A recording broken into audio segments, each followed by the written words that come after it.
রিপন আরও উইকেট নাও। রিপন মণ্ডলের হ্যাট্রিক দেখে গ্যালারি থেকে কি বলেন জাইমা রহমান।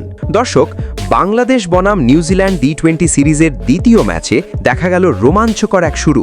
বৃষ্টির বাধা কাটিয়ে ম্যাচ শুরু হতেই টস জিতে বোলিংয়ের সিদ্ধান্ত নেন অধিনায়ক লিটন দাস।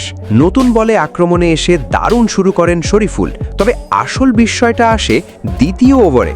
বল হাতে আসেন তরুণ পেসার রিপন মণ্ডল। প্রথম বল ডট। এরপর যা হলো তা এক কথায় অবিশ্বাস্য।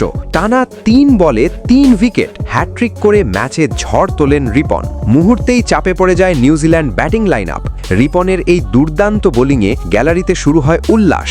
সেখানে উপস্থিত জাইমা রহমান জোরে জোরে চিৎকার করে বলতে থাকেন, রিপন আরও উইকেট নাও, চালিয়ে যাও। তার এই প্রতিক্রিয়াও মুহূর্তেই ভাইরাল হয়ে যায় সোশ্যাল মিডিয়ায়। ম্যাচের টার্নিং পয়েন্ট, শুরুতেই হ্যাট্রিক ও প্রতিপক্ষকে চাপে ফেলা আর নতুন বোলারের আত্মবিশ্বাসী পারফরম্যান্স।